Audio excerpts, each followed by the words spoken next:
You ever hear someone say, we need a constitutional amendment for that? Well, it might have been me. I certainly support a well-crafted balanced budget amendment to the US Constitution. It's been 53 years since Congress has proposed an amendment to the Constitution that has been approved or ratified, making it part of the Constitution. And there seems to be additional interest. People are frustrated about the way things are going, understandably. And some folks are looking to constitutional remedies for the problems that are facing us. So it seemed like a good time to talk about the how of constitutional amendments, the paths that can be pursued for getting some of these solutions in place. It all comes from Article 5 of the United States Constitution. I'll read it now. It says, "The Congress, whenever 2/3 of both houses shall deem it necessary, shall propose amendments to this Constitution, or, on the application of the legislatures of 2/3 of the several states, shall call a convention for proposing amendments, which, in either case, shall be valid to all intents and purposes as part of this Constitution when ratified by the legislatures of 3/4 of the several states, or by conventions in 3/4 thereof, as one or the other mode of ratification may be proposed by the Congress." And then there's some extra stuff that we don't need to worry about right now. So there's two stages. There's the proposal stage and there's the ratification stage. We'll unpack each of these. First, the congressional route for proposing amendments. The Congress, whenever 2/3 of both houses shall deem it necessary, shall propose amendments to this Constitution.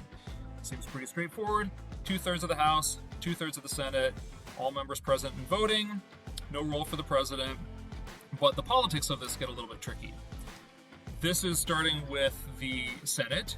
2/3 of the Senate is 67 members out of the 100 members. Here we see Republicans represented as red, Democrats represented as blue, and then independents are lumped in with one of the two major parties based on who they caucus with. So right now there are 3 independents in the Senate that caucus with Democrats, so we count them there. The orange line is the midpoint, 50-50 Senate. The yellow line is 2/3 of the Senate, assuming that all Republicans are for something, and then the requisite number of Democrats. If you have less than unanimous support from Republicans, then you need more Democrats to be on board with something. And you could invert this. This is just for ease of illustration why I only have one yellow line instead of 2. We're going to need something that has really broad support, probably on the level of principles, in order to be successful. Moving to the House, again, red is Republican, blue is Democrats, the orange line is midpoint, 50-50, actually 218, and the yellow line is 2/3, assuming that all Republicans are behind something, and you need the requisite number of Democrats. You could certainly flip that. If you don't have all Republicans united behind something, then you need more Democrats. In either case, again, the story is clear. You need to have broad bipartisan support for any proposal to amend the Constitution. 100% of existing amendments to the U.S. Constitution have been approved in this way, some under pressure from the Convention of States route that we'll turn to next. But this is a method that we're very familiar with. We know how that's done. There are a lot of amendment proposals introduced every single Congress. That was the congressional process for proposing amendments. There's also the Convention of States approach, which, let's read it, says, "On the application of the legislatures of 2/3 of the several states, Congress shall call a convention for proposing amendments." A couple of things to unpack there.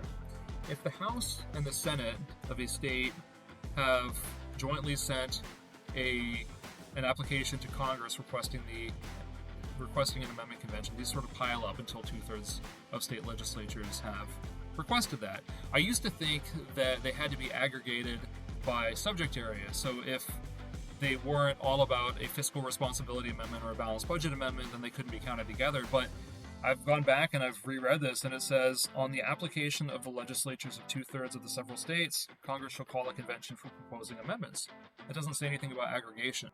There wasn't a good count of the number of outstanding applications until just the last couple of years, but the Article 5 library has put together a pretty robust resource of state applications for a convention of states for proposing amendments, and when they've been rescinded, if that has happened, and they contend, their contention, not mine, that in 1979 the 2/3 threshold has been met, and so therefore Congress was derelict in its duty to convene the convention, and I've heard rumors of litigation to try to force Congress to call the convention.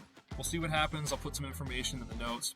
But one thing that has come out of the fact that we've never done this in our country is that there isn't a whole lot of common knowledge about how a convention would be likely to work. Congress would call the time and place, but then after that it would be up to the convention to set the rules for its own proceedings. Most people who have looked at that think that it'd be one state, one vote in terms of the convention coming together to propose amendments to the states, to the state legislatures, or to, the convention. But that would have to be worked out by the convention. It would be a majority of the states that would be proposing the amendments. So it's probably a good time to take a look at what that looks like from a partisan lens, which is a little different from an ideological lens. Here we have the, again, more Republican voting states coded red, the more Democratic states voting blue, and then those that are very competitive are purple, somewhere in the middle. You see Wyoming is a R plus 25 state according to the partisan voting index from the Cook Political Report. It's sort of what it sounds like. And then, you've got Oklahoma and Utah next, all the way down through Vermont and Hawaii, which are the most Democratic voting states. So to get a majority of states, you would need to get 26 states. So you're in the Iowa, North Carolina, Ohio territory there. To get to of states, which is what you need to get to the convention in the first place, then you need to get in the Colorado, Minnesota, Michigan, Nevada, Virginia territory. And then to get to 38 states to ratify a proposed amendment, then you're talking Maine, New Mexico, Oregon, Connecticut, Delaware, and of course if you're losing the more Republican voting states for whatever reason, then you need to pick up more of the Democratic propensity states in order to be successful. So it's not easy. I mean, that's kind of the common theme throughout here, is that amending the Constitution is not easy. In addition to the two ways to propose amendments, there are two ways to ratify amendments. My reading is that Congress chooses the method. In Article 5 it says, talking about the two ratification options, as one or the other mode of ratification may be proposed by the Congress. To me, that says the Congress chooses the ratification mode. Other people think that a convention of states could choose the route if that were the method employed. I don't think so, but we'll leave it there. Okay, so the one that has been most used is for 3/4 of state legislatures to ratify. 26 times out of 27, that's been the way it's done. Both houses of the legislatures in the states approve the proposed amendment, and then voila, it's part of the Constitution. The other way is for conventions in 3/4 of the states to approve the proposed amendment, whichever route it came from at the proposal stage. We actually do know what this looks like. This was done during the 1930s to approve the 21st Amendment, which repealed prohibition, which was the 18th Amendment. This can be a purely legislative exercise. There is no formal role for the President of the United States. There's no formal role for any governor of any state. Of course, they can encourage the people that they work with in the legislatures to do this or that.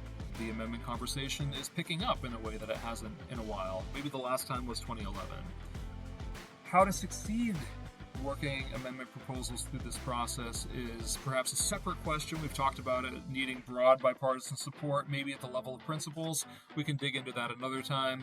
But for now, we're solid on the constitutional structure, the paths that can be employed to approve constitutional amendments, so we can build on that going forward. Thanks for joining. Please do like and subscribe.